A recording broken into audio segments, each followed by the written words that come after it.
So I am a 24-year-old guy who happens to be a nurse here in New York during the time of the pandemic. I knew it'd be tough, I really did. I knew it'd be hard because I would probably see a lot of people dying. I just didn't think I'd see this many people dying.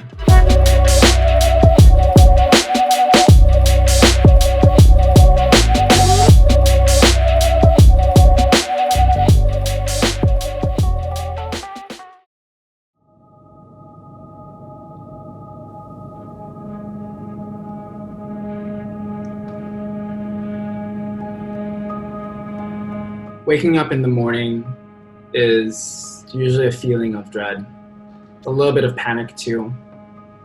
You know that there is going to be a horde of sick people waiting for you.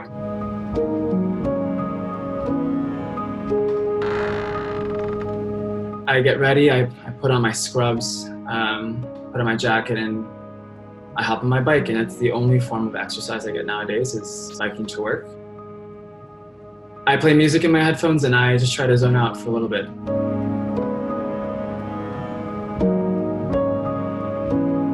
My parents are both nurses, so they immigrated here, and I was always raised that, having a good education and a job in healthcare will always provide. I wanted to help people, and I thought there's no better gift you can give someone than their health back. After I dock my bike, I cross the street and I enter into a whole different world. There's a sense of tension, more so than anything else. You're in the elevator with other doctors who step in from other floors, other nurses you see. It's a mix of casual conversations and small talk, and people who still have their headphones in, people who have their cup of coffee and they're just zoned out, really thinking about what they're gonna do. You step off the elevator to your unit and you walk, and you don't know what you're gonna see when you open those doors to your unit.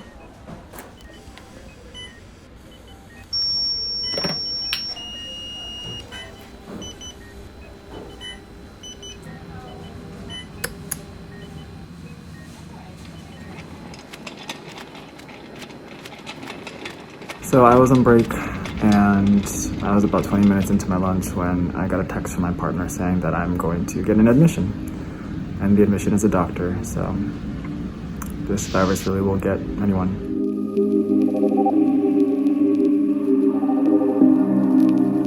So in the ICU, we have the sickest patients in the entire hospital.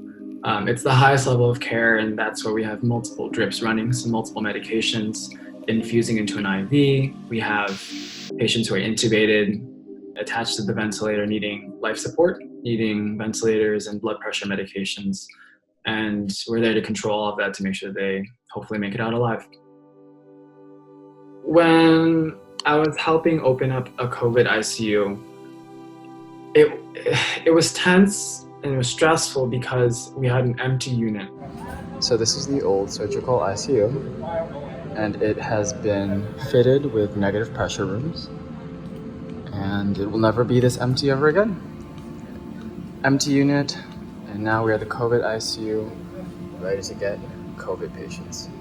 This phrase might be trite, it might be overused, but the idea of calm before the storm, it really accurately depicted how we all felt.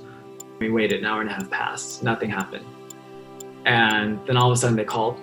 And then one by one, they're like, we have this nurse on the line, we have this nurse on the line. We lined up next to the phone, just waiting to take a report. And it's just a sense of panic because that means that they're all giving a report. Then the next patient arrived. 5 minutes after that, the next patient arrived. And it's just this overwhelming sense of, will I get everything I need to get done? Will this patient code? Meaning, will they die right now, being transferred from the stretcher to the bed? The onslaught of very sick people coming, 3, 4, 5 of them at the same time, or all within the same hour, is very stressful because then who do you prioritize? We are seeing more and more younger individuals who are experiencing severe disease. There are going to be people who are young who are going to wind up getting seriously ill. They're putting themselves at risk. Young people can get coronavirus. There's a certain sense of mortality because even young people aren't protected anymore. And it could be you on that bed. And I think that's the fear a lot of us have, is there's a palpable sense of fear that it could be any one of us. There's no family at the bedside or allowed in the hospitals here in New York. The issue then is a lot of them call. And so that's their only means of communication with their family, especially if they're intubated and sedated. And the sad reality is a lot of these patients aren't going to have that. Funerals are going to be missed, cremations will be expedited, and family won't be able to say goodbye to their loved one.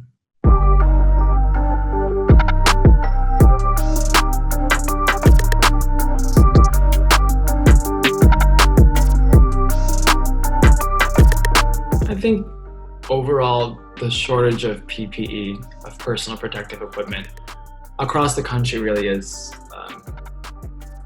it's a shame. You wouldn't send a soldier into war without bullets or ammo or expect them to buy their own vest. And yet, here we are, in a lot of cases in hospitals across the country, just struggling to protect ourselves with enough PPE. When you're asked already to put your life on the line and to take care of these COVID patients, that's already a step to make. But you acknowledge that when you signed up to be a nurse, when you studied and you dedicated your career, your whole life to being a doctor, and you want to do good, you wanna help people. But then what's hard is knowing that you have the skills and you have the desire, yet you don't have the equipment needed to do what you set your whole life to do. And I think that's the hard piece to swallow. And none of us want to quit, because if anyone quits, if anyone was like, I can't do this, we know it'd be harder for the people we also care about at work.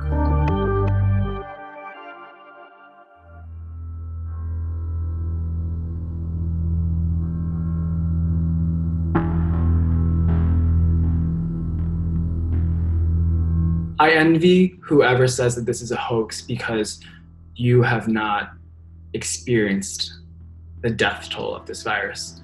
It's easy to say this isn't that bad. Even in world news, when you see a country get bombed, you see an earthquake in another state, you see this place had a tsunami or a tornado, it's easy to read the article. It's easy because we're so inundated with it.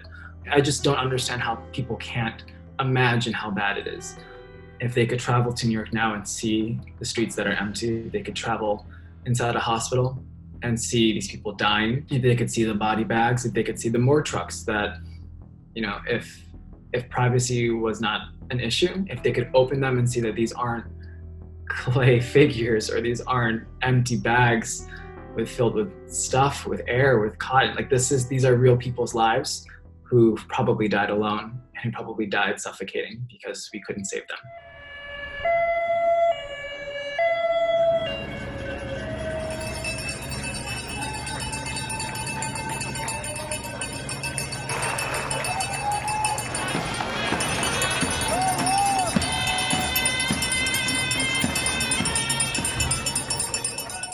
The claps that recently started for the healthcare workers really brought a joy to my face. When I first heard it the day after work, I was getting groceries and I just remember I wanted to just drop my groceries and just soak it all in. The clapping isn't so much a validation of your work, but so much a validation of, we acknowledge that this is happening and we're with you, right? It's a sign of solidarity. I feel like if there's anything that I wanted people to know, it's that a lot of the healthcare professionals you might know, we're trying really hard. New York has the spotlight now, but it's going to hit a lot of cities pretty soon. And I hope it doesn't hit them as hard as it's hit New York. I want people to know that staying home does work, that you isolating yourself does work, because ultimately that's all we can do now.